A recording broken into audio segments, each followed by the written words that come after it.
Deductions from gross total income. Last class में अपन ने ATG एक बहुत बड़ी डिडक्शन थी वो पढ़ी थी। एटीजी में क्या थी? कैटेगरीज थी। आपको क्रैम करना है। कैटेगरी ए में कौन कौन से नाम थे? Prime minister relief fund, Maharashtra earthquake, Armenia earthquake, Gujarat earthquake, cyclone, Andhra Pradesh cyclone fund, Africa fund, prime minister relief fund, chief minister relief fund, army benevolent fund, national sports fund, national cultural fund, technology fund, national children fund, university college educational institute जो सिर्फ approve ना हो बल्कि क्या हो, national level का। तो किस कैटेगरी में आएगा? ए। नेशनल लेवल का नहीं है बट अप्रूव्ड है, सरकारी है, स्टेट का है, म्यूनसिपलिटी का है, बट नेशनल लेवल का नहीं है। तो डी तो है ही है। सरकार को किसी भी काम या अप्रूव्ड संस्था को जो टीजी में अप्रूव हो किसी भी काम के लिए दोगे तो कैटेगरी डी तो हमेशा ही अवेलेबल है। फैमिली प्लानिंग के लिए सेंटर, स्टेट या म्यूनसिपलिटी या कोई अप्रूव्ड हॉस्पिटल को फैमिली प्लानिंग के लिए दोगे तो सी। इंडियन ओलंपिक एसोसिएशन को हम नहीं दे सकते। कौन दे सकती है? कंपनी, तो वो भी कैटेगरी सी। मंदिर, मस्जिद, गुरुद्वारा जो अप्रूव्ड हैं, धर्मशाला जो अप्रूव्ड हैं, हिस्टोरिकल मॉन्यूमेंट्स जो अप्रूव्ड हैं, सब किस कैटेगरी में जाएंगे? Category D. बी कैटेगरी में बिना लिमिट वाले 4 ही नाम थे, जवाहरलाल नेहरू, इंदिरा गांधी, राजीव गांधी और national drought relief fund. B category 50। A category में बचे हुए नाम जैसे कि ड्रग अब्यूज के लिए, कंट्रोल ऑफ ड्रग अब्यूज के लिए क्लीन गंगा फंड। गंगा, गंगा किनकी होली रिवर है? हिंदुओं की, मतलब जो हिंदुस्तानी है। तो इसलिए गंगा, क्लीन गंगा फंड में क्या लिखा गया? रेजिडेंट को अलाउड है। नोट कर लेना, अंडरलाइन कर लेना। क्लीन गंगा फंड में दान दे सकता है कौन? OR यानी रेजिडेंट पर्सन। अंडरलाइन कर लेना, ये बात पॉइंट नंबर 22 में लिखी थी। ये रेजिडेंट को अलाउड है। वैसे एटीजी सबको मिलती है पर एटीजी में और बहुत कुछ है, जरूरी गंगा फंड में देना है। अगर आप नॉन रेजिडेंट हो तो क्लीन गंगा फंड की डिडक्शन आपको नहीं मिलेगी। वो किसको मिलती है? रेजिडेंट। कंपनियां जो CSR का खर्चा करती हैं वो एटीजी में एलिजिबल नहीं है। स्वच्छ भारत कोष में डाल दो तो उसके ऊपर भी क्या है? PM केयर फंड में डाल दो, एटीजी मिलेगी। और ये जो स्वच्छ भारत कोष है इसमें रेजिडेंट डाले चाहे नॉन रेजिडेंट सबको मिलती है, पर क्लीन गंगा वाली किसको? रेजिडेंट को। तो काफ़ी blood transfusion council, army benevolent fund, national illness assistant fund, national foundation for communal harmony, जिला साक्षरता समिति एटसेट्रा, ये सब किसमें थे? ए। सी डी बात होगी। इसके अकॉर्डिंग एडजस्टेड GTI निकालते हैं और क्वेश्चन करते हैं। आपको मैंने कुछ क्वेश्चंस होमवर्क में कहे थे, कुछ और देखते हैं। क्वेश्चन नंबर 20-21 हो गया था। 22 देखें, 22 तो नहीं हुआ था, देखना स्पीडली। 22 मतलब मेन डिडक्शंस चल रही हैं जो जिनके बेस पे चैप्टर, क्योंकि इसके बाद की डिडक्शन बहुत थोड़ी है, चैप्टर के लास्ट की डिडक्शन बहुत कम है और पूरी डिडक्शन सिलेबस में रखी नहीं गई। चलो, मिस्टर कौशल किशोर एक ऑफिसर है मुंबई की कंपनी में। कौशल किशोर, हाँ जतिन कह रहे हैं PM care fund, Ganga fund, yes yes yes, sports fund, cultural fund, harmonious, national fund, foundation for communal harmony, सब कैटेगरी ए में आते हैं। चलो, कहता है कौशल किशोर ऑफिसर है मुंबई की एक कंपनी में नौकरी करते हैं। 12,000 बेसिक है, 10% बेसिक का DA मिलता है। कहते हैं इसके अलावा 45,600 मेडिकल अलाउंस मिलता है, 1% सेल का कमीशन। 10 लाख की सेल करवा दी इसने किस साल में? 21-22 वाले साल में। इन्होंने 21-22 वाले साल में कितनी सेल करवा दी? 21-22 है ये, कितनी सेल करवा दी? 10 लाख, जिसका 1% कमीशन। बड़ी गाड़ी मिली हुई है ड्राइवर के साथ कंपनी के कामों के लिए। ध्यान देना, पर्सनल चलती ही नहीं, और पर्सनल चलती नहीं तो बोलो परकुजिट है ही क्या? कोई परकुजिट है ही नहीं। ओके, फिर कहता है RPF का मेंबर है, कंपनी ने 20,000 रुपये इसके अकाउंट में डाले और ये खुद कितने डाल रहा है? 24,000, और इंटरेस्ट 8% RPF में लगा। अदर सोर्सेज की इनकम 140 है। पहले तो सैलरी हेड लगाओ, सैलरी की कितनी इनकम? बेसिक सैलरी बोलना कितनी है इसकी? बेसिक सैलरी 12,000 रुपये महीना, 12 महीने की कितनी है? 144। और क्या है? DA कितना है? 144 का 10% कितने रुपये? 14,400। और ये इफ और कुछ लिखा नहीं है, प्लेन ही मानू डीए। ओके, मेडिकल अलाउंस क्या होता है? फुल्ली टैक्सेबल, आप जानते हो। कितने रुपए का है? 45,600। Commission on sale fully taxable होता है, आप जानते हो। कितनी सेल करवा दी? 10 लाख का कितने परसेंट? 10,000। और क्या मिलता है इसको? लार्ज कार, भैया ये ऑफिस यूज ओनली है, ऑफिस यूज के लिए तो परक्विजिट है ही नहीं। Excess contribution by employer, excess contri by employer in RPF, in RPF कितना डाल दिया मालिक ने? 20। माफ कितना होता है बताना? 12% सैलरी का। बेसिक डीए फल है, कोई हिंट दूर दूर तक डीए कौन से वाला है नहीं लिखा, या तो डीपी लिखा होता, वो भी नहीं लिखा। कमीशन ऑन सेल आएगा? आएगा। कमीशन ऑन सेल कितना है? 10। 1,54 का 12% करो, 28, 18,480, 18,480 और डाला 20, कितना फालतू है? 1520 टैक्सेबल। और इसका खुद का कंट्रीब्यूशन किस काम आएगा? ऑन कॉन्ट्री टू आरपीएफ कितने रुपए है? 24। क्या मिलेगी इसकी?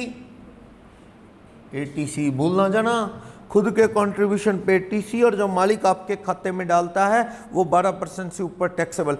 इंटरेस्ट कितना माफ होता है? Interest on RPF up to, माफ ही है तो। उसके अलावा आरपीएफ हो गया, और तो कुछ है ही नहीं सैलरी में। बस ग्रॉस सैलरी बोलो कितनी आ गई इसकी? 1,44, 14,400, 45,600, 10,000 और 1,520, 2,15,000। और क्या 115 बीएससी ऑप्टेड लिखा है? Not opted. अच्छा, तो इसे 16, एक की क्या दे दो? 1A की स्टैंडर्ड डिडक्शन कितनी? 50। तो इसकी टैक्सेबल सैलरी कितनी आ गई बोलो? 1,65,520। अदर सोर्सेज में इनकम कितनी है इसकी? नीचे दे रहा है अदर सोर्सेज में कितनी? 1,40,000। तो ग्रोस टोटल इनकम कितनी आ गई इसकी? करो, 3,05,000।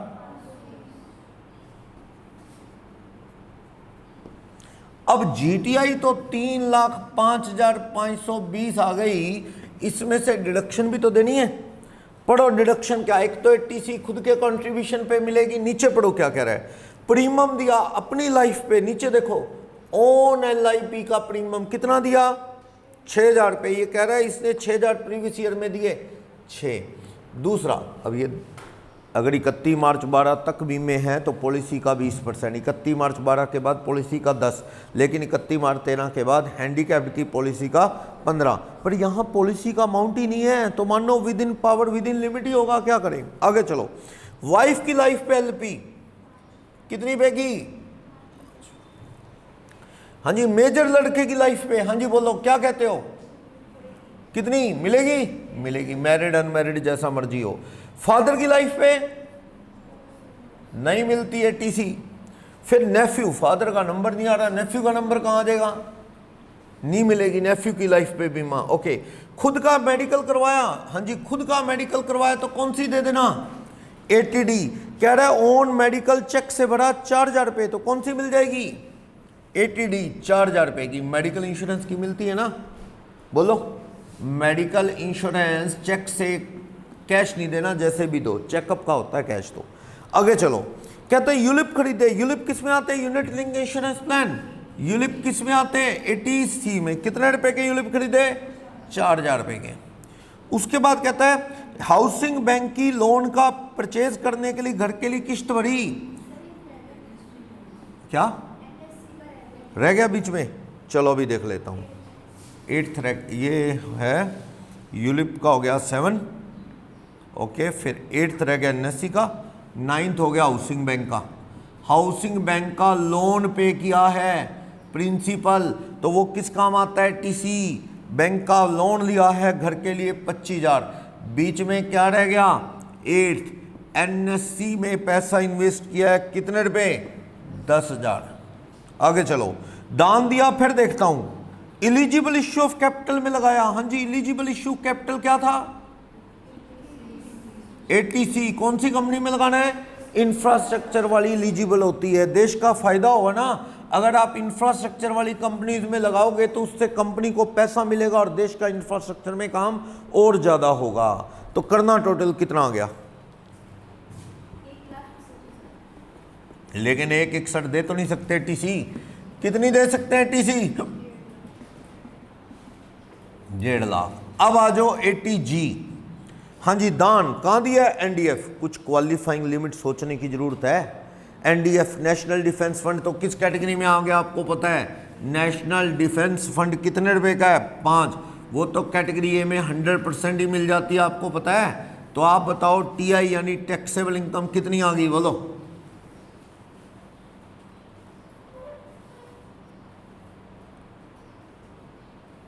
करना 155 माइनस 9,000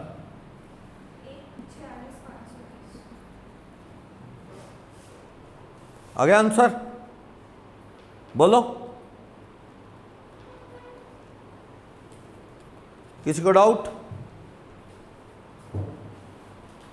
और अगर ये 115 बीएससी ऑप्ट करते तो 50,000 वो मिलती, 50,000 पे वो ना मिलती। मतलब सारा कुछ ही इफेक्ट हो जाता है।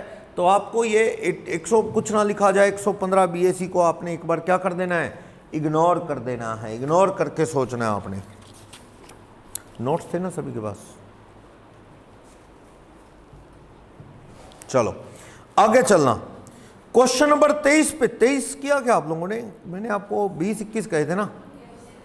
23 नहीं हुआ ना? चलो देखो 23 हटा दो इसको। ऐसा 115 बीएससी पे अपन डिस्कस कर लेंगे। कुछ 4 एक डिडक्शन मिलती हैं वो डिस्कस कर लेंगे, बाकी नहीं मिलती 115 बीएससी ऑप्ट करने वालों को। चलो वो पेज स्टार्टिंग पेज है ना डिडक्शन का, वहां लिखा गया था। चलो तो आप देखो इसमें अपने को नॉर्मली क्वेश्चन कुछ ना लिखा जाए तो आपको यही मानना है 115, क्योंकि फिर डिडक्शन के चैप्टर का कोई रोल ही नहीं रह जाएगा। अगर आपने 115 बीएससी ऑप्ट कर दिया, चैप्टर पढ़ने की जरूरत ही नहीं रह जाएगी एक तरह से। चलो क्वेश्चन नंबर 23 क्या कहता है? कहता है A submits you the following information. A क्या इंफॉर्मेशन दे रहा है? पार्टनरशिप से प्रॉफिट आए कितने? 1 लाख रुपए के प्रॉफिट आए। तो क्या काम आएगा? माफ। आगे चलो। Profit from poultry farm business 2 lakh रुपए। इंटरेस्ट ऑन गवर्नमेंट सिक्योरिटी माफ करूं क्या? हाँ जी, इंटरेस्ट ऑन गवर्नमेंट सिक्योरिटी क्या करूं? हाँ, ये जैसे लिखा है मुझे नहीं पता, ये लिखा है जैसे। इसको इनकम में जोड़ूं कि ना जोड़ूं? जुड़ेगा? जुड़ेगा। पूरा 16,000? पूरा 16,000। गवर्नमेंट के साथ टैक्स फ्री वर्ड लिखा हो तो वो टैक्स फ्री ही होती है, माफ होती, अदर सोर्सेज में ना आती। और टैक्स फ्री वर्ड नहीं लगा तो क्या वो? टैक्सेबल। ग्रोस नेट का चक्कर नहीं होता क्योंकि सरकार कभी टीडीएस नहीं काटती। तो घर में पूरे 16,000 ही आए होंगे। चलो उसके बाद interest on debenture of Y limited 6,000। Other sources winning from lottery gross है 10,000। अदर सोर्सेज इसने 1 लाख का कर्जा लिया 12% ब्याज पे, किस में लगाने के लिए? वाई लिमिटेड के डिवेंचर में लगाने के लिए। चलो उसका इंटरेस्ट कम कर लेंगे हम। और इसको 25,000 का पोल्ट्री फॉर्म में पिछले साल क्या आया था? लॉस, और उसे क्या कर दिया था उसने? Carry forward. तो अब सेट ऑफ कर लेगा? हाँ, 8 साल तक लॉस कैरी फॉरवर्ड होके सेट ऑफ हो जाता है। सेक्शन 70 तो इंटर सोर्स की बात करता है, 71 इंटर हेड ना हो तो फिर आप 71B2 74A हॉर्स एक्टिविटी वाला था, वहां तक सब कैरी फॉरवर्ड की बात करते हैं। तो ये क्या कह रहा है? 72 सेक्शन कैरी फॉरवर्ड लॉसेस की बात 8 साल तक हो सकता है, हो जाएगा। उसके अलावा इसे हॉर्स रेस में 6,000 का लॉस आया और सट्टे में 5,000 लॉस। तो क्या करूं? भूल जाओ, बैटिंग हॉर्स बैटिंग का लॉस बेकार। और जो ये हारा है सट्टे में 5,000 पे, सट्टे का लॉस कहां से कम होता है? स्पेकुलेशन लॉस सिर्फ स्पेकुलेशन से ही कम होता है। Carry forward. दान दिया अप्रूव्ड संस्था में, चेक से दिया 20,000 पे, 2,000 से ऊपर कैश दे नहीं सकते दान। चलो अब आप देखो यहां पे क्या क्या करूं। फर्म के प्रॉफिट क्या होते हैं? 10(2)A सेक्शन के अकॉर्डिंग क्या होते हैं? माफ। फिर कहता है पोल्ट्री, पीजीबीपी पे आ जाओ। पोल्ट्री फार्म का बिजनेस करंट ईयर में कितनी इनकम दिखा रहा है? Less. Brought forward PGBP loss, पिछले साल का लॉस कितना था, तो कितनी इनकम आ गई? और स्पेकुलेशन का लॉस क्या करोगे? नीचे कह रहे स्पेकुलेशन का लॉस आया कितना? 5। उसे कैरी फॉरवर्ड करने के सिवा और जरिया भी क्या है, क्योंकि वो स्पेकुलेशन वाला स्पेकुलेशन के सिवा कहीं और से कम नहीं हो सकता। आप जानते हो ना। नेक्स्ट, उसने 20,000 दान दिया अप्रूव्ड संस्था को, देख लेंगे। होर्स लॉस तो बेकार है। चलो आगे चलो, अदर सोर्सेज में चलो, क्या कहता है? इंटरेस्ट ऑन गवर्नमेंट सिक्योरिटी कितना है? गवर्नमेंट सिक्योरिटी 16,000, लेकिन इसमें इंटरेस्ट ऑन लोन कितना? 1 लाख का 12% पर एनम, मानो पूरे साल का ब्याज 12,000।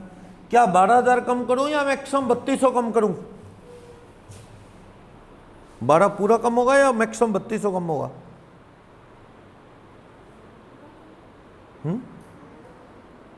3200 क्या पूछ रहा हूं मैं? ये कहां से टपको पड़ा 3200 रुपये? एक्चुअल में कई बार क्या मिक्स हो जाता है चैप्टर। डिविडेंड में रूल है, डिविडेंड किसी कंपनी से आएगा, मैक्सिमम एक्सपेंसेस कितने कम होते हैं? डिविडेंड की इनकम का 20%। लेकिन ये rule applicable other income other sources पे नहीं है, इसलिए 3200 नाम का कोई रेफरेंस यहां नहीं देना, ठीक है ना। पूरा कम करो। और दूसरी बात, सेक्शन कौन सा है डिडक्शन का? अदर सोर्सेज में जो खर्चे कम होते हैं, डिडक्शन मिलती है, उसका सेक्शन कौन सा है? लेस करो खर्चे, 30% काटना, नहीं काटा तो सॉरी, खर्चों में टीडीएस काटना नहीं काटा तो 30% डिसला हो जाएगा। ये 40A1 और 1A बताता था बिजनेस, यहाँ भी काम आता है। 10,000 से ऊपर खर्चे कैश ना देना यहाँ भी काम आता है, बाकी चीज़ें भी। कौन सा सेक्शन? चलो मैं वो बताता हूँ जो कहता है अलाउड नहीं है। 58 कहता है बिजनेस, ये अदर सोर्सेज में जो खर्चे अलाउड नहीं है, तो अलाउड वाला कौन सा? उससे पहले वाला 57। याद रखना 57 कहता है एडमिजिबल डिडक्शंस, जिसमें फैमिली प्लानिंग वाला भी था कि आप कितना अलाउ करेंगे? 1/3 और 15,000 which ever is less. Casual में से कोई खर्चे कम होते नहीं, ये सारा था। चलो आप देखो ये अदर सोर्सेज की इनकम कितनी आ गई? 4,000 रुपये। और देखो क्या है? Winning from casual income winning from कौन सी इनकम है? लॉटरी की इनकम कितने रुपए है बोलो? 10,000। और कोई इनकम? हॉर्स रेस में हारे वो भूल जाओ, ठीक है ना, वो सारा कुछ हो चुका है। मुझे जीटीआई बोलो।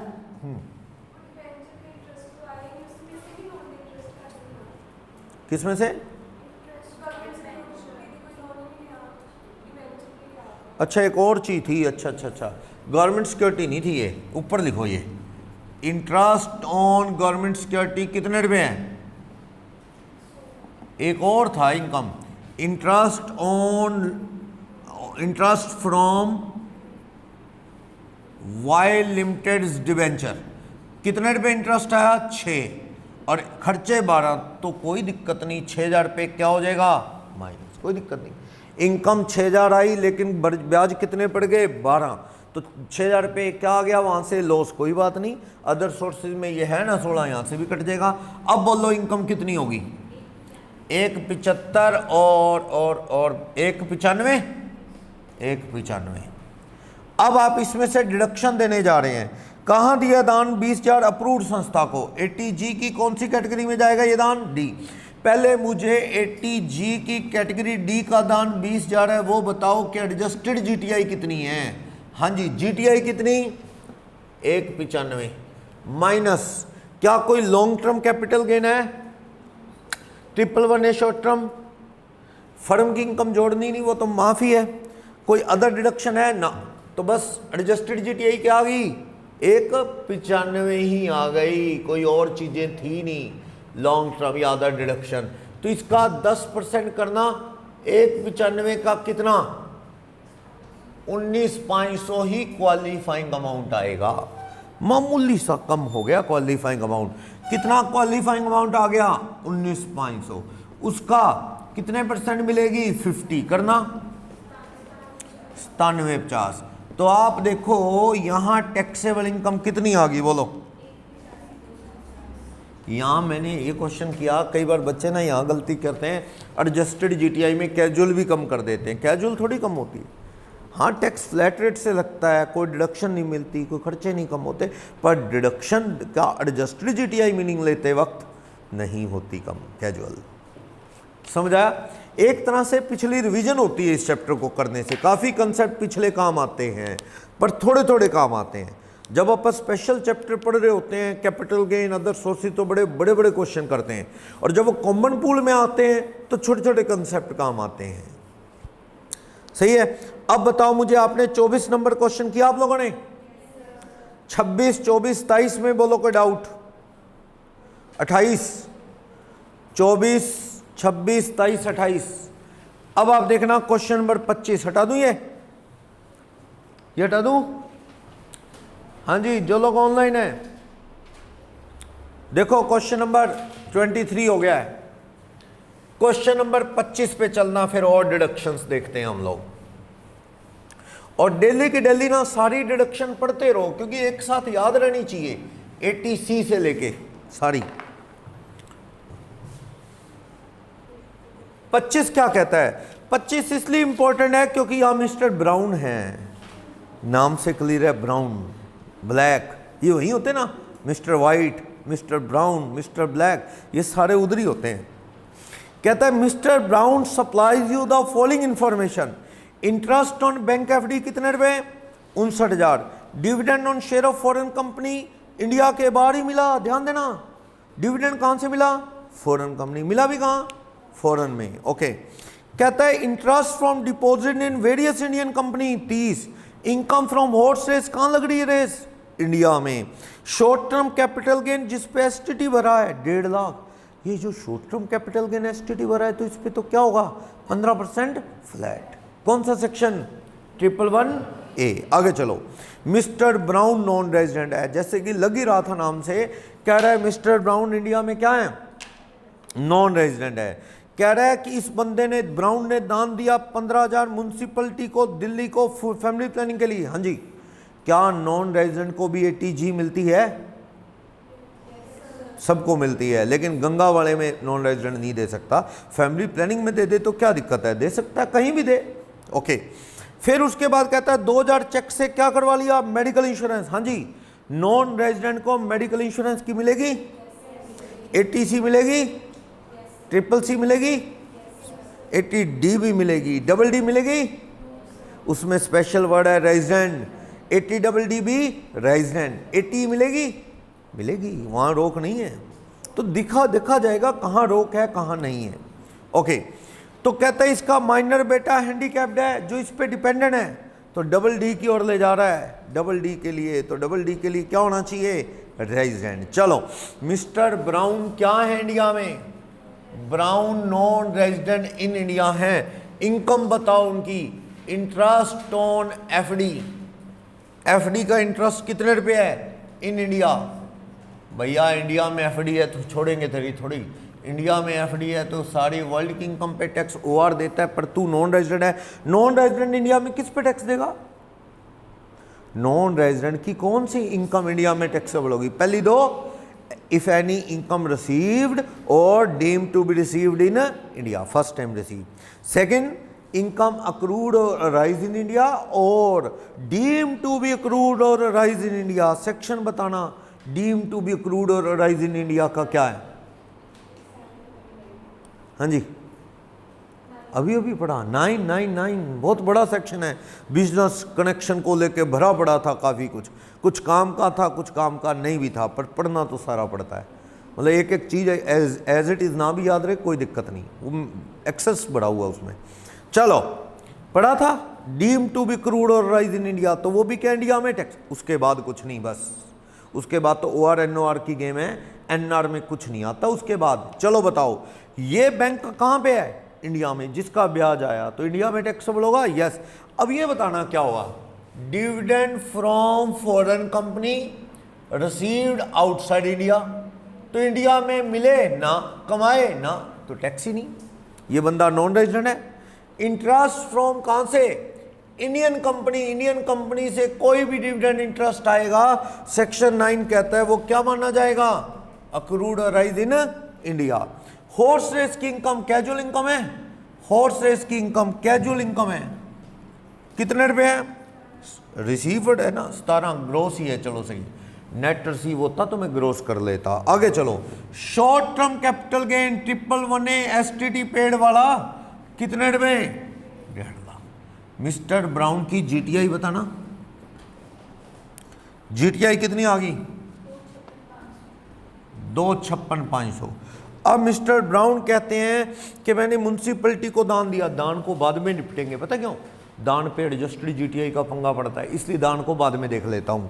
आगे चलो, 2000 रुपये इसने क्या दिया, मेडिकल इंश्योरेंस, कितने रुपए, 2000। 6000 रुपये इसने हैंडीकैप वाली मिलेगी क्या, not allowed to NR, not allowed to non resident, handicap वाली नहीं मिलेगी। अब आ जाओ 80G, कौन सी कैटेगरी में दान दिया है, फैमिली प्लानिंग के लिए, कितने रुपए दान दिया है, 15,000। लेकिन क्वालिफाइंग अमाउंट 15 आएगा कि नहीं ये देखने की बात है। तो आप 80G की कैटेगरी कौन सी में जा रहे हैं, सी, कितना दान है, 15। पर आप एक बार एडजस्टेड जीटीआई कर दो, कितनी, 256,500 minus short term capital gain 111A, कितने रुपए short term capital gain, 1.5 lakh, minus कर दो इसमें से क्या, अदर डिडक्शन, कितने रुपए, 2000, 80D।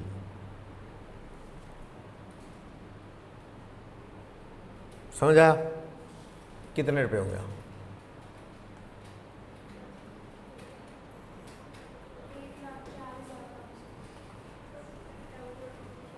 1,04,500 एडजस्टेड जीटीआई आ गई। तो कैटेगरी सी में 10% किसका, एडजस्टेड जीटीआई, ना भूल जाना, याद रखना। एडजस्टेड जीटीआई का मीनिंग बार बार बताया मैंने आपको, इतने क्वेश्चन कराए ताकि आप भूल ही नहीं सकते। 10,450 इतने क्वेश्चन के बाद 80G में कोई डाउट नहीं बचता, क्योंकि पता क्या होता है, अगर आपने 1-2 क्वेश्चन किए उसमें क्या अचानक एक छोटा सा पॉइंट आया, नहीं ध्यान रहता। इतने क्वेश्चन कर लिए कोई प्रॉब्लम ही नहीं है, हर तरह का C, D, A, B और स्पेशल 80G के क्वेश्चन भी कर लिए जिसमें सिर्फ है ही 80G, तो कोई दिक्कत नहीं रहेगी। 10,450 किधर पूरे हो गए, 10,450 सी में ही, दाम तो 15 था लेकिन काम इतना आया। 100% कितनी मिल जाएगी, 10,450। तो टीआई कितनी आ गई ब्राउन की, किसी को भी डाउट, टैक्स बनाना ब्राउन पे कितना बनेगा, 2,44,050 पे टैक्स बनाओ। ऐसा है, टैक्स बनाने से पहले ना tax on total income of brown, ध्यान देना, ब्राउन साहब की इनकम के टुकड़े कर लो। 111A शॉर्ट टर्म वाली कितनी है, 1.5 लाख। कैजुअल इनकम कितनी है, 17,500। अदर इनकम कितनी है, करो 2,44,050 में से 76,550, ये तो माफ, 2.5 लाख रुपए माफ है। इस पे 30% ये 2.5 लाख में माफ नहीं होते, और ये माफ हो जाते 2.5 में। अगर ये रेजिडेंट होता ना तो ये 76 और 1,50 2,26,000 माफ हो जाते। अगर ये रेजिडेंट होता, लॉन्ग टर्म भी उड़ जाता है, शॉर्ट टर्म भी 2.5 लाख की सीलिंग में। पर क्योंकि ये नॉन रेजिडेंट था, इंपॉर्टेंट 112 सेक्शन था टैक्स लगाने का, 112 उसमें क्लियर है नॉन रेजिडेंट की 2.5 लाख की सीलिंग देखते वक्त लॉन्ग टर्म और 111A शॉर्ट टर्म वाला माफ नहीं होगा। हो जाता किसके लिए, रेजिडेंट के लिए। तो इस पे लगाओ कितने परसेंट, 15%। कितना,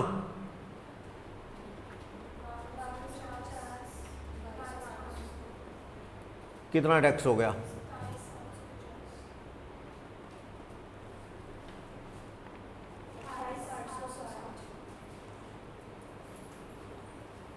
87A की रिबेट भी ना दे देना फॉरेनर को। 87A की रिबेट रेजिडेंट इंडिविजुअल को मिलती है, HUF को भी नहीं मिलती। तो इसलिए क्या है, इतना टैक्स भरेगा ब्राउन। 2.5 लाख की सीलिंग में लॉन्ग टर्म उड़ता नहीं है, शॉर्ट टर्म उड़ता नहीं है। 111A वाला सिंपल शॉर्ट टर्म होता जरूर उड़ जाता स्लैब वाला। समझे, ये बात इंपॉर्टेंट थी इसमें। यानी नॉन रेजिडेंट में पंगे कई हैं, इसलिए नॉन रेजिडेंट भूल जाता है क्योंकि रूटीन प्रैक्टिस में नहीं आते। वैसे अगर मैं आपके एग्ज़ाम का बात करूं, बहुत ज़्यादा क्वेश्चंस नहीं पूछेगा क्योंकि नॉन रेजिडेंट का असेसमेंट सिलेबस में नहीं है और बहुत ज़्यादा डिटेल्ड क्वेश्चन नहीं पूछेगा। हाँ, लेकिन इस लेवल का तो पूछ सकता है। डिडक्शन नॉन रेजिडेंट वाली याद रखनी पड़ेगी। समझ आया? 28 क्वेश्चन में कोई डाउट हो गया सभी का? हाँ जी, जो लोग ऑनलाइन है 28 क्वेश्चन तक कोई डाउट है तो बताओ। मेरे को जो टेक्निकल लगे अपन ने कर लिए, बाकी आपके लिए छोड़ दिए थे मैंने। ये अच्छे क्वेश्चन है 28, और जो क्वेश्चन नंबर 26 है आईसीआई की बुक में भी है, ये क्वेश्चन कर दिया होगा आपने। ठीक है, चलो 80GG की ओर चलते हैं आगे। अब छोटी छोटी डिडक्शन है। बड़ी डिडक्शन या तो 80C है जिसमें इतने नाम है, या 80G है। बाकी डिडक्शन में कोई इतना याद रखने वाला मटेरियल नहीं है, बस सेक्शन याद करो, अंदर का कंटेंट याद रखो, क्वेश्चन हो जाएगा। 80GG की बात करते हैं।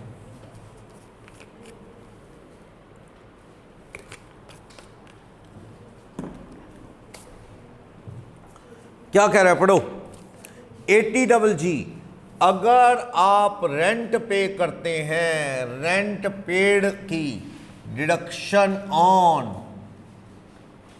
Rent paid for residential house, अगर आप रेजिडेंशियल हाउस के लिए किराया भरते हैं तो डिपार्टमेंट को आपसे सिंपैथी है। डिपार्टमेंट को उन लोगों से सिंपैथी है जो किराए के घरों में रहते हैं। लेकिन आपको नो 80GG अगर आपको HRA मिला है या रेंट फ्री अकोमोडेशन मिला है, डबल जी नहीं। या कहता है यू हैव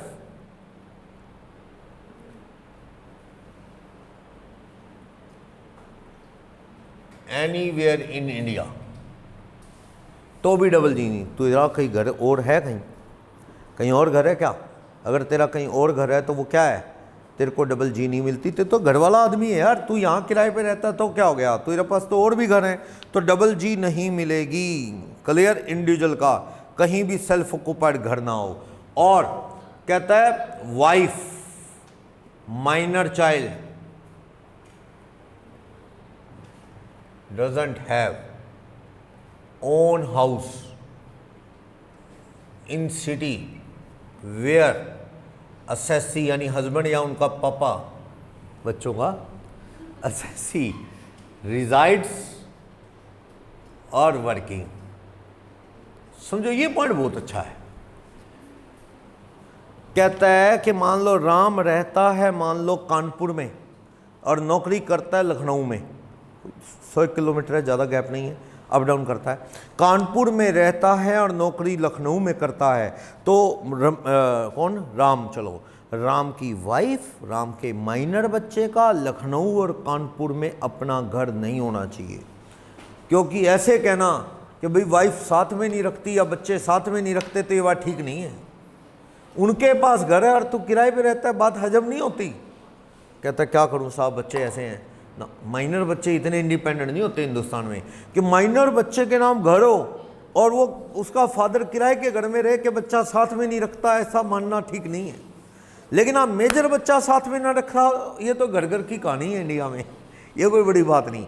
मेजर बच्चा है, मैरिड है चाहे अनमैरिड है, अपना घर है और उसके पेरेंट्स किराए के घर में रहते हो, तो इसमें क्या तकलीफ है? होते हैं बड़े केस हैं ऐसे। और फादर किराया भर रहे हैं तो डिडक्शन ले सकते हैं। लेकिन मान लो राम की वाइफ या राम के बच्चे के पास, जहां राम रहता है वहां या जहां नौकरी करता है वहां, दोनों में से किसी भी जगह, मान लो राम कहता है मैं तो रहता भी कानपुर में हूँ और नौकरी भी कानपुर में करता हूँ, तो बस फिर ठीक, कानपुर में तेरी वाइफ या तेरा या तेरे बच्चे का माइनर का घर नहीं होना चाहिए। रेजिडेंशियल हाउस हुआ और तू कहे मैं किराया भरता हूँ, तो झूठ कह रहा है, तुझे डबल जी नहीं मिलेगी। अगर तू नौकरी करने वाला एम्प्लॉई है, तेरे को HRA मिलता है मालिक से, तो डबल जी नहीं मिलेगी। एंजॉय करना, तुझे HRA मिल तो रहा है मालिक से, तेरे से कौन सी सिंपैथी? तुझे तो मालिक से, अपनी कंपनी से क्या मिल रहा है? HRA। या तुझे कंपनी से क्या मिला हुआ है? Rent free accommodation. हाँ, अगर किनको कंसेशनल घर मिला हुआ है वो डबल जी ले सकते हैं। अगर आप नौकरी करते हो, फ्री नहीं मिला, आप क्या भर रहे हो किराया मालिक को, रेंट फ्री नहीं, कंसेशनल अकोमोडेशन, तो वो जो किराया भर रहे हो उस पर भी डबल जी ले सकते हो, फ्री मिला है। और आप कह रहे हो मैं किराए के घर में रह रहा हूँ, तो फिर उस घर में कौन रहता है? जो मालिक से मिला है।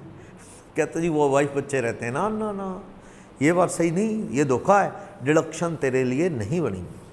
तेरे पास HR आता है तो नहीं मिलेगी, रेंट फ्री अकोमोडेशन आता है तो नहीं मिलेगी, तेरा इंडिया में कोई भी घर सेल्फ ऑक्यूपाइड है तेरी ओनरशिप में नहीं मिलेगी। जहां तू नौकरी करता है, जहां तू रहता है, तेरी वाइफ बच्चे या तेरा खुद का घर नहीं होना चाहिए, तो तुझे डबल जी नहीं मिलेगी। मान लो ये नौकरी करता है कानपुर में, घर है लखनऊ में, वाइफ का घर एक वाराणसी बाबा विश्वनाथ मंदिर के पास ही पड़ा है वाइफ का, और वो किराए पे चढ़ा है, कोई तकलीफ नहीं। हमने क्या कहा, वाइफ बच्चे खुद का घर का नहीं होना चाहिए, जहाँ वो काम करता है या जहाँ रहता है। वाइफ बच्चे का कहीं और हो तो हमें कोई दिक्कत नहीं, तेरा खुद का कहीं और हो तो होना नहीं चाहिए, वो क्लियर है, वो होना कहीं भी नहीं चाहिए तेरा घर, सेल्फ ऑक्यूपाइड ना हो। हाँ, मान लो बंदा रहता है कानपुर, नौकरी करता है कहाँ, लखनऊ, इसका घर कोलकाता में पड़ा है राम के नाम, राम ने उसे किराए पे चढ़ा रखा है, इनकम टैक्स कहता है फिर कोई बात नहीं, कोलकाता में तू कैसे रहेगा, तू तो नौकरी करता है कानपुर में, रहता लखनऊ, कोलकाता में पड़ा है ना, चल कोई नहीं, उसको किराए पे चढ़ा रखा है, कहता हाँ फिर ठीक, उस पर हम टैक्स लगा लेंगे और तुझे यहाँ पे किराए वाले पे क्या दे देंगे, 80 डबल जी। सेल्फ ऑक्यूपाइड नहीं होना चाहिए। कानपुर कोलकाता वाले को लोक लगा रखा और कहता जी deem to be self occupied, फायदा डबल नहीं, वो सेल्फ ऑक्यूपाइड, तू कानपुर वाले का किराया भरेगा, तुझे डबल जी नहीं मिलेगी, डबल बेनिफिट नहीं। उधर उसको सेल्फ ऑक्यूपाइड कह के माफ करवा रहा है, तो आगे से एक स्टूडेंट बोलता है सर 2 माफ हैं, 2 हो तो माफ है सेल्फ ऑक्यूपाइड हाउस प्रॉपर्टी में, कोई बात नहीं, लेकिन इस सेक्शन में तो क्लियर है कि एक से एक घर भी अगर कहीं सेल्फ ऑक्यूपाइड है तो तू दूसरे घर में किराया भर रहा है तो डबल जी डिनाई कर दी जाएगी। जहाँ तू रहता है, काम करता है, वहाँ खुद वाइफ बच्चे के नाम को रेजिडेंशियल घर नहीं होना चाहिए, बच्चा मतलब 18 से छोटा माइनर हुआ तो भी डबल जी नहीं मिलेगी। सीधी बात है, ये कहते हैं जेन्युइन केस हो, किराया भरा हो तो सिंपैथी है हमें, ड्रामा करने वालों पे कोई सिंपैथी नहीं है। क्लियर? डबल जी मिलती है सिर्फ इंडिविजुअल, क्योंकि घरों में रहते कौन है,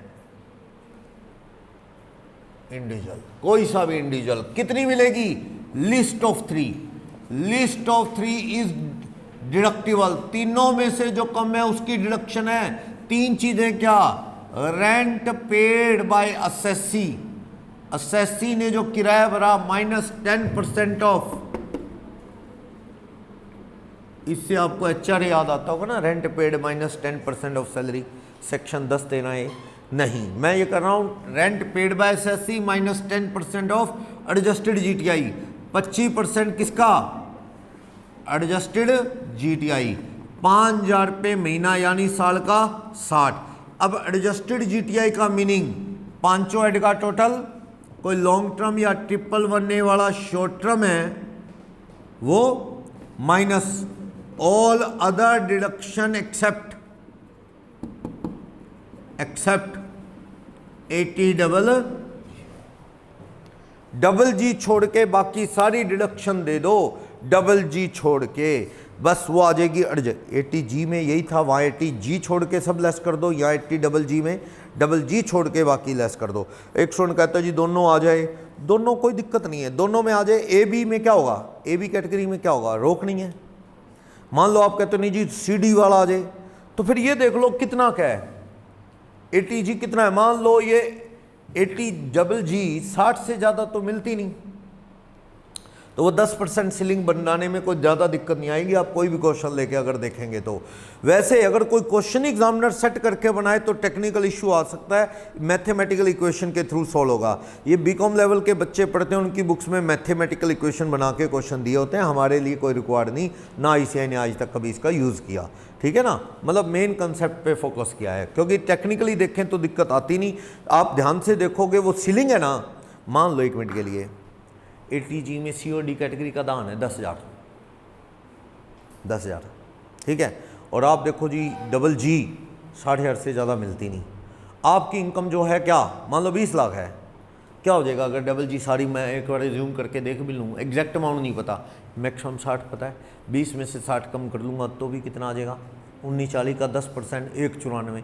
सी डी कैटेगरी में दान सारा 10-20 हज़ार रुपये दिया है, तो पूरा क्वालिफाई कर जाए। मतलब इस तरह पता लग जाता है एग्जैक्ट। तो वो एग्जामिनर बैठ के सुबह से शाम तक आराम से क्वेश्चन की सिचुएशन सेट करे, मामला फंसाए वो 10% के अंदर, इसमें भी ऐसे दे तो जाके वो पंगा पड़ेगा, अदरवाइज कोई दिक्कत नहीं, आइडिया हो जाता है। क्योंकि इसमें तो पता है 60 से ज़्यादा मिलनी नहीं। ATG की सीलिंग निकालते वक्त ये 60 भी गिन लूँ तो इससे ज़्यादा नहीं, मान लो मार्जिन पे काम है तो दिक्कत आ सकती है, पर हमारे लिए वो इक्वेशन काम की नहीं है, ऐसा कोई ज़्यादा प्रॉब्लम नहीं आती है। तो ये अदर डिडक्शन इस तरह से मिलती है। किसको मिलती है? इंडिविजुअल। इंडिविजुअल के साथ मैंने कहीं नहीं लिखा रेजिडेंट, मतलब किसको मिलेगी? हिंदुस्तान में 80GG सबको मिलेगी, कोई इंडिविजुअल हो, तीनों में से जो कम है उसकी मिलेगी।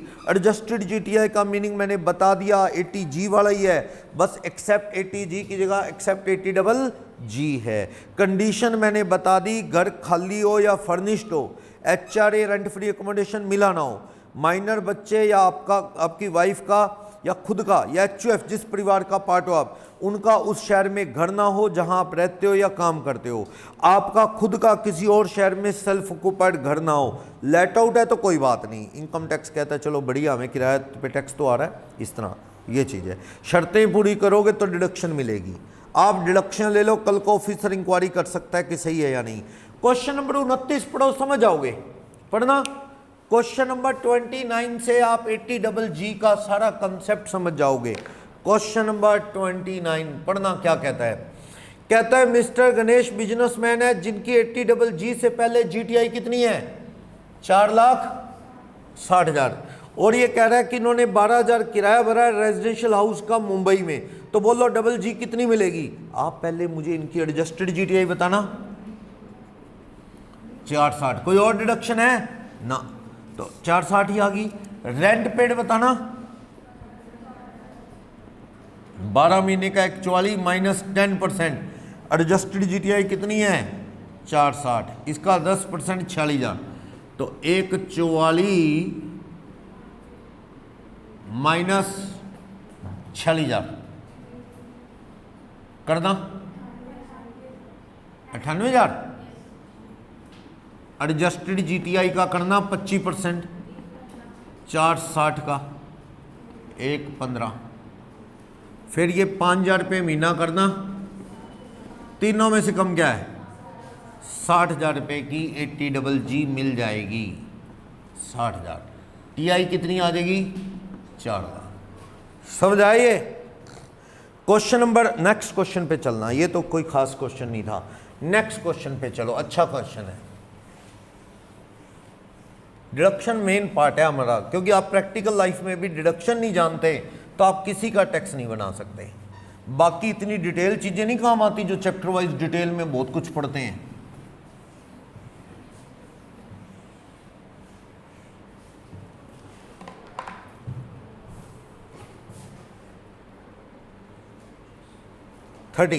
रजत एक चार्टर्ड अकाउंटेंट है, 163 PGBP की इनकम है रजत की, 1,63,000 PGBP है, और वो कह रहा है कि इसके अलावा अदर सोर्सेज में कितने कमाए हैं?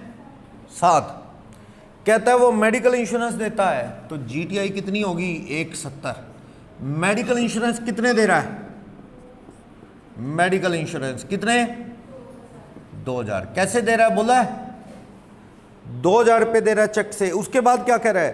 3,000 खुद वाइफ के लिए, 3,000 सेल्फ के लिए और 2,000 सेल्फ एंड स्पाउस के लिए, 2,000 भाई के लिए। अच्छा, 2,000 रुपये तो दे रहा है पेरेंट्स की लाइफ पे मेडिकल इंश्योरेंस, फिर 3 दे रहा है खुद और वाइफ, और ब्रदर चलेगा नहीं, तो कितनी मिल जाएगी? 80D 5,000। 80D 5,000। आगे चलो, फिर ये कहता है कि इसने 12,000 मेडिकल ट्रीटमेंट पे खर्च दिए, मेंटली रिटार्डेड सिस्टर है, सीवियर डिसेबल है और हॉस्पिटल से अप्रूव बीमारी है, मतलब हैंडीकैप्ड है, वो सर्टिफिकेट है, तो कौन सी मिलेगी? Dependent relative. सीवियर डिसेबल है तो कितनी मिलेगी? 125। कोई दिक्कत नहीं है 125 पे। आगे चलो, अब ये कह रहा है कि 2,500 रुपये किराया देता है, तो भैया रेंट पेड की कौन सी मिलेगी? 3 कंडीशन होती हैं आप जानते हैं। 5,000 रुपये महीना, 12 महीने का कितना आ गया? 60,000। ठीक, उसके बाद रेंट पेड कितना है? 2,500 रुपये महीना minus 10% adjusted GTI. Adjusted GTI कितनी है? 1,70,000 GTI gross total income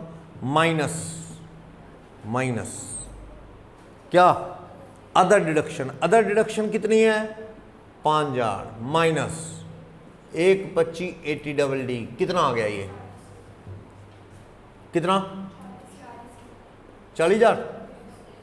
1,70 minus 5 minus 1,25 तो 1,30 कम किया तो कितना आ गया? 40। एडजस्टेड जीटीआई 40,000 रुपये की आ गई। सही है, बोलो। 40,000 रुपये, 40,000 रुपये की एडजस्टेड जीटीआई यहां से सॉल्व हो गई है। अब आप देखो एडजस्टेड जीटीआई जो है 40,000 रुपये की यहां से हमारी सॉल्व हो गई है। अब आप इसमें वैल्यू पुट कर दो। 1,40 का 10% 14,000 करो। 30 माइनस ये 30,000 हो गया ना, माइनस 14,000 16,000। 40 है, मैंने एक 40 लिख दिया। 4 कितना? 26,000। 25% एडजस्टेड जीटीआई का तीनों में से कम क्या है? 10,000 की क्या मिल जाएगी? टोटल टैक्सेबल इनकम कितनी आ गई? किसी को भी डाउट? और आगे चलो, और आगे।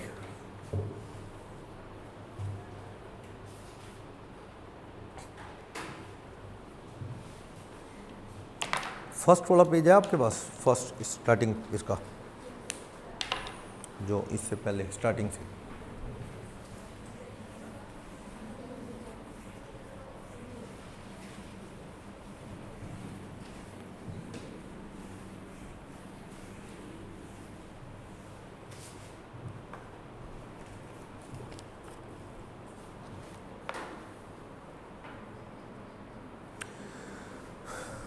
देखो पेज नंबर 11.1 पे 6 पॉइंट में वो कहता था कि अगर आप 35 एडी ले लो, 35 एडी तो चलो वो ATIA वाली नहीं मिलती।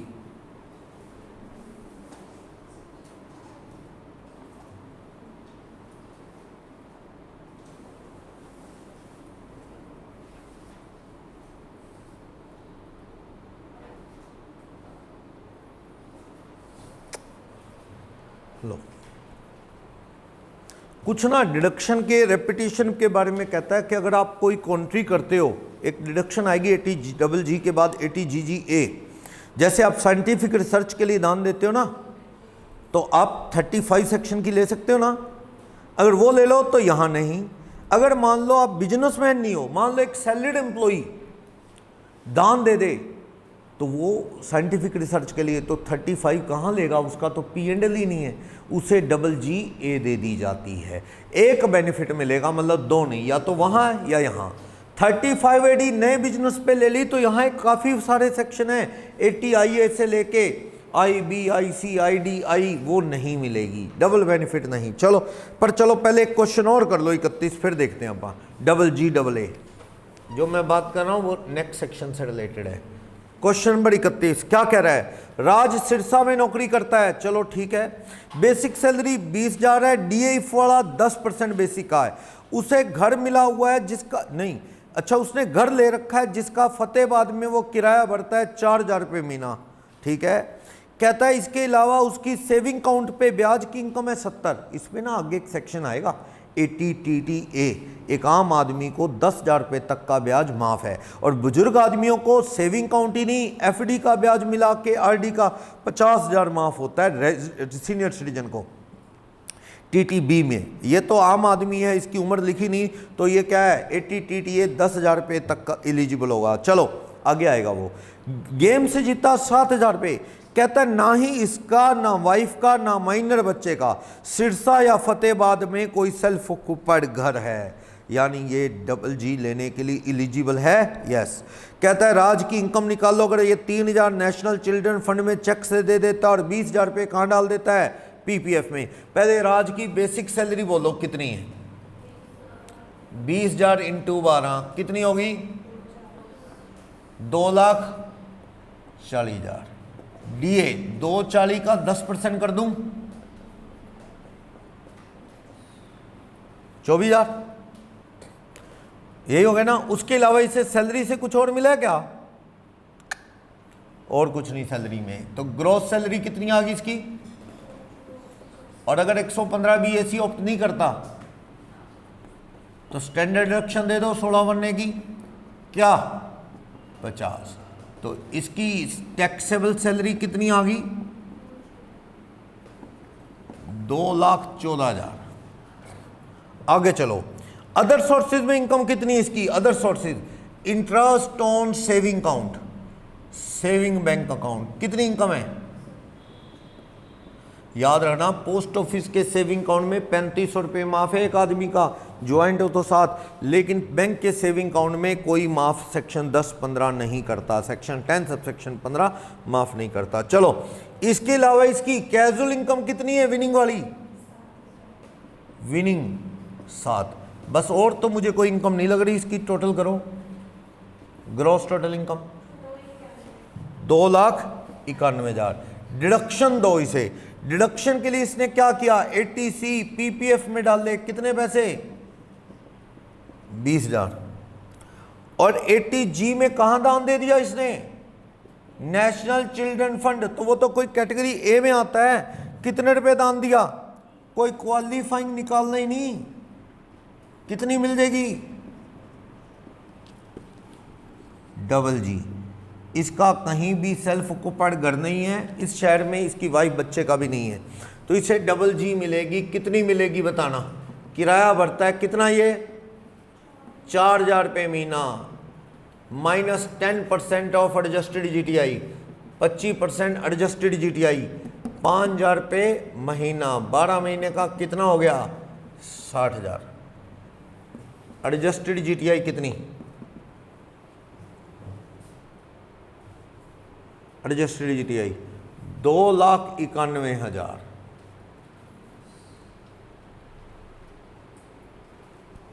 माइनस कोई लॉन्ग टर्म है, 111 है शॉर्ट टर्म है। चलो अदर डिडक्शन करो, अदर डिडक्शन, अदर डिडक्शन क्या है, 20 और कितनी 3, करना कम, 268, 2,68,000। तो आप यहाँ पे 2,68,000 और यहाँ भी 2,68,000, करना कितना आ गया, 25%, 67, और ये करना कितना आ गया, तीनों में से कम क्या है, 21,200। डबल जी कितनी मिल जाएगी, अच्छा एक रह गया, एक गलती रह गई, टीटीए भी तो है, अभी पढ़ी नहीं अपन ने, टीटीए से इंटरेस्ट ऑन सेविंग अकाउंट भी तो देनी थी, कितने रुपए, वो रहेगी ना, 10,000 की टीटीए भी तो देनी थी, तो एडजस्टेड जीटीआई क्या बननी थी, यहाँ पे टीटीए भी देनी थी, 80 टीटीए, ये आगे आने वाली है टीटीए। टीटीबी बुजुर्गों को मिलती है 50,000 तक, और टीटीए आम आदमी को मिलती है 10,000 तक, रेजिडेंट नॉन रेजिडेंट सब इंडिविजुअल को, एचयूएफ को भी। चलो तो कितना आना था, ये 258 आना था ना, 258 आना था, 258, 25 और कम,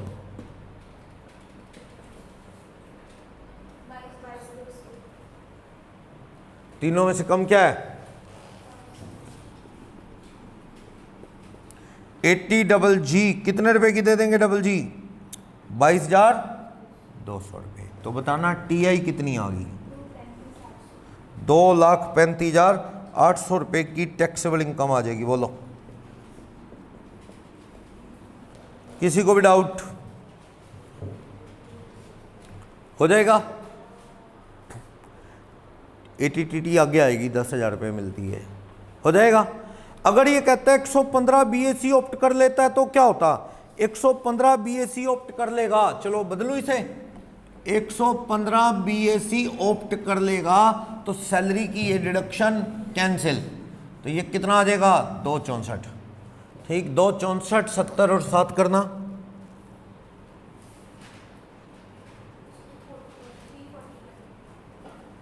341, और ये वाली नॉर्मल वाली कोई डिडक्शन नहीं मिलनी इसे, कोई डिडक्शन नहीं। तो बस इसकी टीआई भी कितनी आ जाएगी, क्वेश्चन आसान ही बहुत हो जाएगा, कुछ करना ही नहीं, डिडक्शन मिलती नहीं, बस टैक्स कम होता है इस बंदे पे। नुकसान है, टैक्स कम है लेकिन डिडक्शन नहीं है, उल्टा नुकसान ही होएगा इसे। समझाया? अगर 115 बीएससी ऑप्ट करेगा कोई डबल जी नहीं, सारी डिडक्शन भूल जाओ, कोई स्टैंडर्ड डिडक्शन नहीं, बस आंसर। समझे? आगे चलें, यहां तक कोई डाउट? हटा दूं? आगे चलो, छोटी छोटी डिडक्शन है। 80 GGA अगर आप साइंटिफिक रिसर्च के लिए दान देते हो तो आप किस सेक्शन में डिडक्शन लोगे? हाँ जी, कहां बेनिफिट लोगे? बिजनेसमैन हो तो पीजीबीपी में लोगे, कौन सी? 35। अंडर पीजीबीपी क्या रूल है?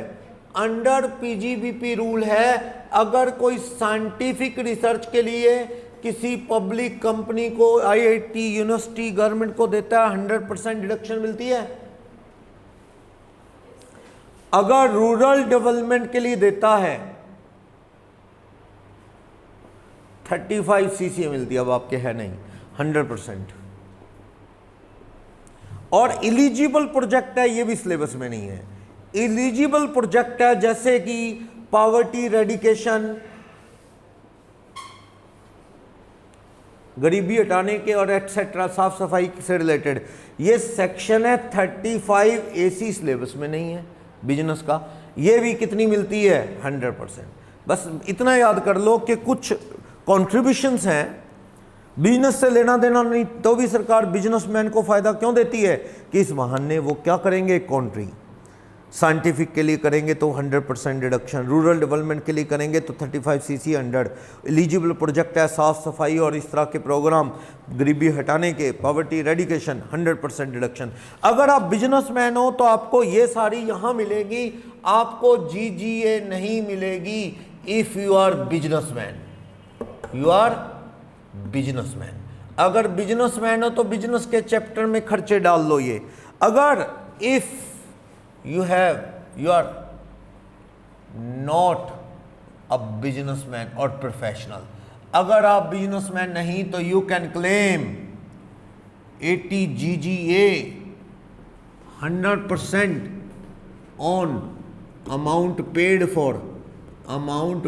for किस लिए? साइंटिफिक रिसर्च के लिए दिया आपने, रूरल डेवलपमेंट के लिए दिया, या पॉवर्टी रेडिकेशन जो 35 AC में प्रोग्राम अप्रूव्ड है उनके लिए दिया, तो आपको कौन से सेक्शन में मिलेगी? 100% GGA मिलेगी। सुनो, मैं दे दूं साइंटिफिक के लिए मुझे क्या मिलेगी? मैं बिजनेस प्रोफेशनल हूं, मुझे 35, रूरल डेवलपमेंट के लिए CCA, एलिजिबल प्रोजेक्ट गरीबी हटाना और इस तरह 35 AC मेरे को मिलेगी क्या GGA? नहीं। लेकिन अगर मैं कहीं नौकरी करता हूं या अदर सोर्सेज या हाउस प्रॉपर्टी की इनकम है, मेरा बिजनेस ही नहीं, तो सरकार कह रही है ऐसे तो दान देना बंद कर देगा ये, इसको डिडक्शन ना दी तो इसके लिए GGA चला दी कि तू 100% ले पर देना बंद ना कर, तुझे मिलेगी कौन सी? GGA। कितनी मिलेगी? 100%। मैक्सिमम 80 GGA की मिलेगी आपको 100% ऑफ अमाउंट पेड। ये डिडक्शन है, डिडक्शन, लेकिन कहता है मैक्सिमम 2000 इन कैश हो सकता है, जैसे 80G में था, और उससे ज़्यादा कैश किया तो डिडक्शन नहीं मिलेगी। बस ये था ये section. Scientific research, rural development, poverty रेडिकेशन etcetera, इस तरह के प्रोग्राम चलाओगे तो आप बिजनेस में डिडक्शन ले लो, बिजनेसमैन नहीं तो GGA ले लो। 2000 से ऊपर कैश खर्चा नहीं करना, सबको अवेलेबल है, ऑल असेसी, इंडिविजुअल हो, HUF हो, कोई भी बिजनेस नहीं करता तो GGA मिलेगी 100। देश का फायदा है, इनकम टैक्स कहता है 2 डिडक्शन ही से देश का फायदा है। सही है? नीचे नोट दे रहा है, यही वाला नोट जो मैं बता रहा हूं, अगर आपकी GTI में PGBP है ना तो तो इसका मतलब आपको डबल GA नहीं मिलेगी। कौन सी मिलेगी? बिजनेस में बेनिफिट लेना। अगर आप बिजनेस नहीं करते तो आप क्या ले सकते हो? GGA। एक ही चीज पे दो बेनिफिट नहीं ले सकते कि बिजनेसमैन हो तो उधर बिजनेस में भी कम कर लूं और इधर GGA भी कम कर लूं, नहीं। क्लियर? समझ आया? एक क्वेश्चन नंबर 33A पढ़ना पहले, 33A और B, फिर अपन ये पॉइंट समझेंगे। पढ़ना 33A में क्या कहता है। मिस्टर प्रदीप चार्टर्ड अकाउंटेंट है और बिजनेस से 162 कमा रहा है प्रदीप। ओके, प्रदीप ने 20,000 पे नेशनल रूरल डेवलपमेंट के लिए दे दिया, तो भैया तुझे तो बिजनेस के अंदर डिडक्शन मिलेगी 35 CCA रूरल डेवलपमेंट की। या कहो साइंटिफिक रिसर्च के लिए दे दिया, तो क्या ले लेना तुम? 35 सेक्शन की डिडक्शन तुम्हें नहीं मिलेगी। क्या? 80 GGA। प्रदीप को कह दो कि तेरे लिए GGA नहीं बनी। लेकिन सेकंड बार, मिसिस प्रदीप वो नौकरी करती हैं, बिजनेसमैन है ही नहीं, 1,39,000 नौकरी से कमा रही हैं। उन्होंने लोकल अथॉरिटी को अप्रूव्ड प्रोजेक्ट जो सेक्शन 35 या AC या CCA में वहां दे दिया, तो क्या ये बिजनेस में डिडक्शन ले सकती है? बिजनेसमैन ही नहीं है ये तो एम्प्लॉय है। इसे कौन सी दे दो? 80 GGA। कितना दिया इसने? 10,000। 10 के 10,000 की इसे कितनी दे दो? GGA दे दो, 10,000 मिल जाएगी। सही है? बोलो। फिलहाल साइंटिफिक रिसर्च में अप्रूव्ड प्रोग्राम लिख लो इसे कि कौन से प्रोग्राम में दिया, साइंटिफिक रिसर्च वाले में। वैसे इसमें 3 पॉइंट हैं, रूरल डेवलपमेंट, साइंटिफिक रिसर्च और एलिजिबल प्रोजेक्ट हैं 35 AC वाले। वो पहले सिलेबस में होते थे ये सेक्शन भी, बाद में हटा दिए। चलो हाँ, अब एक क्वेश्चन देखना, क्वेश्चन नंबर 32, थोड़ी स्टोरी और क्लियर होगी। क्वेश्चन नंबर 32 में क्या कह रहा है देखो, 3 केस हैं, mister A, mister B, mister C. पहले आप कहानी पढ़ो मिस्टर ए की। कह रहा है कि आप बताओ मिस्टर ए को 80 G दोगे कि नहीं दोगे? डिडक्शन अंडर 80 G बताना। कह रहा है मिस्टर ए ने क्लीन गंगा में दे दिया 6,000, किस कैटेगरी में आएगा? क्लीन गंगा में 6,000, ये लिख लो क्लीन गंगा, क्योंकि क्लीन गंगा वाले में पंगा क्या है? रेजिडेंट टू को अलाउड है, अलाउड टू कुछ ना लिखे तो आपको क्या मानना है? रेजिडेंट ही मानना है। क्लीन गंगा वाली तो ये है। अप्रूव ट्रस्ट को दे दिया, कौन सी कैटेगरी में ले जाऊं? डी, फैमिली प्लानिंग दिया वर्ड डी। फिर कहता है PM रिलीफ फंड में दे दिया सबके लिए 8, रेजिडेंट हो नॉन रेजिडेंट। अप्रूव्ड टेंपल में दे दिया, टेंपल अप्रूव्ड है लिखा है, अप्रूव्ड टेंपल डी में आ जाएगा। और सेंट्रल गवर्नमेंट को फैमिली प्लानिंग के लिए दे दिया, कितने रुपए? सी में आ जाएगा 12। और नीचे तो डैश ही है, वो कह रहे हैं ना वर्ल्ड विजन इंडिया, डैश ही है, छोड़ो। नीचे कह रहा है GTI कितने रुपए की है? कहते हैं GTI ऑफ द असेसी में भी कॉमनली अज्यूम, कॉमन सबकी एक सी मान लो, लाख रुपए। और कहता है इनको 80D मिल रही है और GGA मिल रही है 10,000, तो इनकी GTI कितनी? लाख रुपए। इनको कह रहा है जी मिल रही है 80D और 80 GGA, कितने रुपए? 10। यानी सीधी सी बात है, एडजस्टेड GTI कितने रुपए की है? 80G आपने बतानी है, पर मुझे एडजस्टेड GTI बोल लो, कितनी आ गई? 90,000 आ गई ना एडजस्टेड GTI। 1 लाख में से बाकी डिडक्शन 10,000 रुपये की काट के 90,000 आ गए। अब बताओ C और D के दान कितने हैं? ये 9,000 और ये 12, कितना हो गया दोनों का टोटल? 19। या फिर 10% 90,000 का कितना हो गया? 9। तो क्वालिफाइंग अमाउंट कितना आ गया? बोलो बोलो। 9,000 आ गया क्वालिफाइंग। अब आप दो, कहीं लिखा है ये बंदा रेजिडेंट, ऊपर लिखा है रेजिडेंट है, तो कोई दिक्कत नहीं, कैटेगरी ए वाली तो सीधा दे दो। 6 और 8 कितने हो गए? 14,000। तो 14,000 की तो 100% कितनी दे देना? 14,000 ही दे देना। लेकिन C और D कैटेगरी में C वाला ही काम आएगा, क्योंकि क्वालिफाइंग अमाउंट कितना है? 9। C में दान दिया है कितना आपने? 12। तो क्वालिफाइंग अमाउंट 9 का 100% कितनी मिलेगी? 9। 14 और 9 कितने हो गए? 23। आप TI बोलो कितनी आ गई? 90 माइनस 23, 90 माइनस 23 67। समझा? 80G समझ आ गई? बोलो कोई डाउट? इसी क्वेश्चन का आगे वाला पार्ट B के लिए करूं सोल्व। ये A का सोल्व हो गया ना, मिस्टर बी के लिए सोल्व करना, कौन कौन से दान है बी के। बी ने 10,000 रुपये क्लीन गंगा में दिया है, चलो क्लीन गंगा में 10। 8,000 रुपये अप्रूव्ड संस्था को दिया है, कितने रुपए डी 8,000। फिर कहता जी पीएम रिलीफ फंड में दिया नहीं, ठीक है। फिर कहता जी 3,000 रुपये टेम्पल में दिया है, टेम्पल में 3 दिया है, तो कितना हो गया ये 11,000। और भी दिया है, कितने रुपए donation to World Vision India, cash दिया है, कैश दिया है 2500, गलत हो गया काम, जीरो लो, वो कैश अबव 2000 क्यों दे दिया।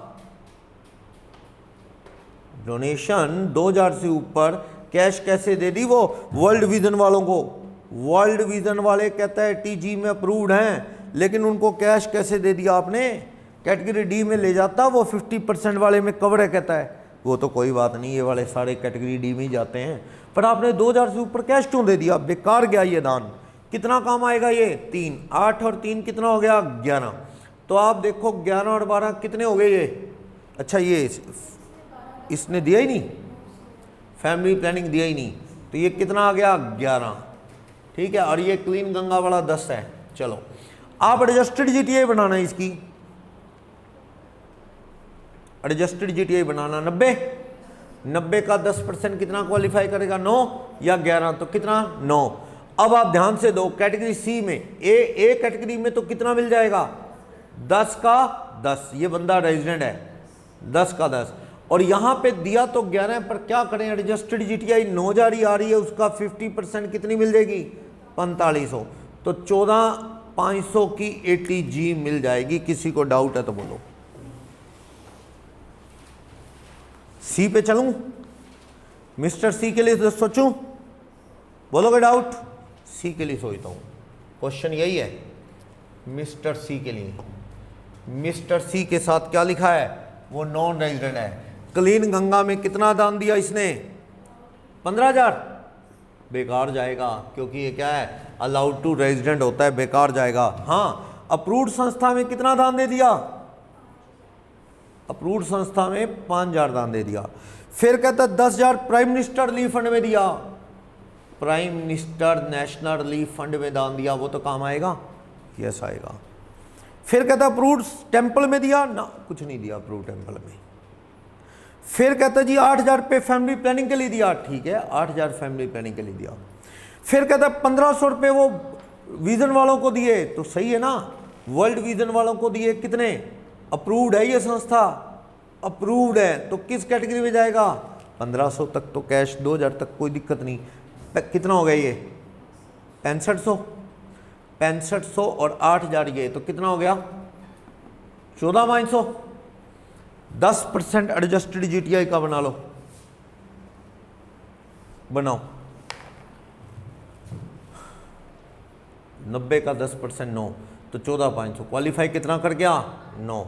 तो आप कैटेगरी ए में आ जाओ पहले, तो ये गंगा वाला मिलना नहीं, 10,000 का कितने percent 100%, prime minister relief fund का 10। फिर क्या कहते हो यहाँ पे कैटेगरी डी कितना 5 और 15 6500, 6500 का कितना हो जाएगा 6500 का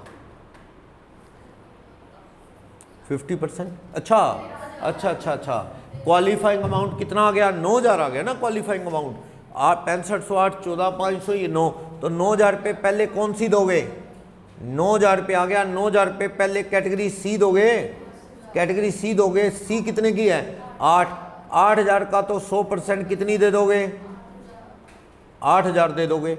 अब बचा कैटेगरी डी में 1,000 रुपये ही क्वालिफाइंग, उसका 50% कितनी दे दोगे 500, तो 8500 ये और ये 18,500 की एटीजी मिल जाएगी। बोलो अच्छा क्वेश्चन है।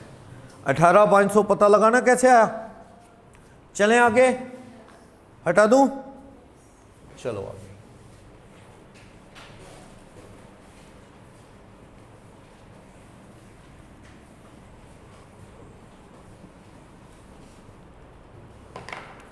ATGGB और ATGGC donation to political party, donation to political party by company, by Indian company. 100% deduction है बिना रोक टोक, 100% डिडक्शन। कितना बढ़िया कर दिया। औरों पे तो सीलिंग है 10% से ज़्यादा नहीं देना, और पॉलिटिकल पार्टी में कहता है दिल खोल के दान दो जितना मर्जी, बल्कि वैसे ही गलत है ना। पॉलिटिकल पार्टी कौन सा बढ़िया समाज सेवा करती हैं कि उनको 100%, और बल्कि हराम वाला पैसा योगदान देते हैं पॉलिटिकल पार्टीज़ को। ईमानदारी से कमाया हुआ दे देगा कोई पैसा पॉलिटिकल पार्टी को? वही देता है, 2 नंबर का माल देते हैं लोग। वो कहते हैं जी कल को इनकी हेल्प लेंगे, उस पर इतनी डिडक्शन देना बड़ी गलत बात है। ATG में तो आप कैपिंग लगा रहे हो 10% की, और 50% भी कर रहे हो, यहाँ 100। और other than company, other assessee, all other assessee donation to क्या देते हैं? Political party. कितनी डिडक्शन मिलेगी? 100% डिडक्शन। यानी 2 सेक्शन है, बात एक ही है। कंपनी, भारत की कंपनी दान देगी, GGB दे दो। मैं दूंगा, इंडिविजुअल दान देगा, फर्म देगी, तो कौन सी दे दो? GGC 100%। लेकिन नॉट अलाउड, नहीं अलाउड होती to LJP AJP artificial juridical person वालों को अलाउड नहीं है, क्योंकि ये समाज सेवा करते हैं। और लोकल अथॉरिटी, भैया तुम कैसे दान दे दोगे पॉलिटिकल पार्टी को? क्या म्युनिसिपैलिटी किसी पॉलिटिकल पार्टी को दान दे देगी? भैया वो किसी पार्टी से जुड़ी थोड़ी है, ऐसे कैसे दान दे देगी ना। उनको अलाउड नहीं, अगर वो दे भी दे दान तो उनको डिडक्शन नहीं। आर्टिफिशियल जुरिस्डिकल पर्सन है ना, यूनिवर्सिटीज, मंदिर मैनेजमेंट बोर्ड वगैरह, इनको भी नहीं मिलती। यानी किसको अलाउड है GGC? ये अलाउड है, allowed to individual, firm, HUF etcetera. Company Indian को मिलती है, ठीक। तो ये कह रहा है कि सभी असेसी इंडियन कंपनी को तो GGB दे दो, कितने %? 100। बाकी सब असेसी को, ऑल अदर असेसी, किनको छोड़ दो? लोकल अथॉरिटी और AJP को, उनको क्या दे दो? 100। पर इन दोनों में एक बात है, not allowed for cash payment. For cash payment दान हमेशा नॉन कैश होना चाहिए। 1 रुपया भी कैश दिया बेकार। दान 80G GGA में तो 2000 तो अलाउड है, इसमें 2000 भी अलाउड नहीं, 1 रुपया भी कैश नहीं देना। आप कांग्रेस को दे दो, BJP को दे दो, आप पार्टी को दे दो, RJD, किसी को भी, लोकदल, किसी को भी, SP BSP, किसी कोई पार्टी अप्रूव्ड होनी चाहिए इलेक्शन कमीशन से। Representation act, peoples representation act के अंडर अप्रूव पॉलिटिकल पार्टी। कोई आज़ाद उम्मीदवार यानी इंडिपेंडेंट खड़ा होता है, उसकी कोई पॉलिटिकल पार्टी नहीं, उसको दिए गए दान पे GGB GGC नहीं है। जो इलेक्शन कमीशन से अप्रूव्ड पार्टी है पॉलिटिकल पार्टी, उसको दान देना है, चाहे वो छोटी पार्टी चाहे बड़ी पार्टी। कितनी डिडक्शन मिलेगी? 100। दान कैश नहीं देना, 1 रुपया भी। जितना कैश दोगे बेकार, क्रॉस चेक, अकाउंट पे ही चेक, कैसे भी दो, चेक से देना है। कंपनी दान देगी इंडियन तो GGB, बाकी लोग दान देंगे तो GGC 100%। लेकिन आर्टिफिशियल जुरिस्डिकल पर्सन और लोकल अथॉरिटी को दान देने पे डिडक्शन रोक है। ये समाज सेवा का पैसा पॉलिटिकल पार्टियों में लगाएंगे, AJP वाले, म्यूनसिपैलिटी वाले, अलाउड नहीं। समझ गए? बोलो पॉलिटिकल पार्टी होनी चाहिए, इंडिपेंडेंट को दिया तो नहीं मिलेगी।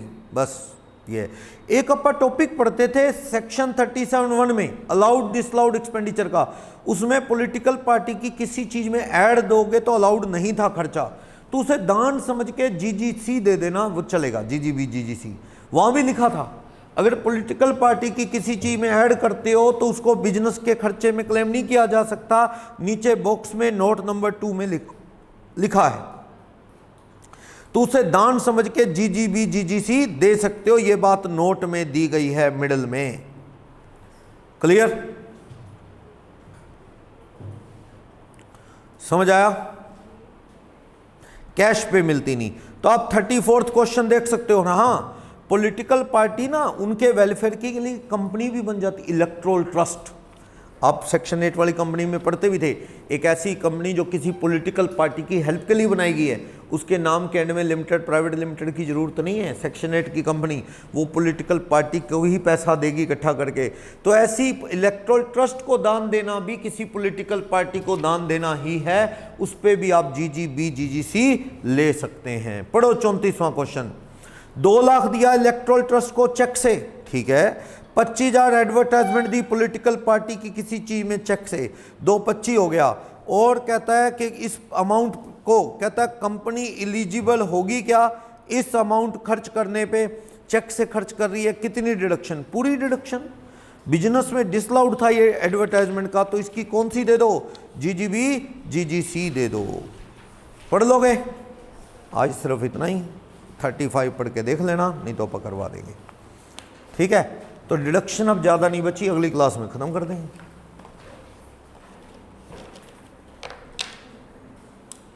क्वेश्चंस हैं, उस वजह से थोड़ा टाइम कंज्यूमिंग होता है, और क्वेश्चन नहीं करेंगे तो ये डिडक्शन रटेंगी नहीं, याद नहीं रहती। तो आईसीआई वाले क्वेश्चन भी ऑलरेडी कवर्ड हैं इसमें, और काफ़ी और भी।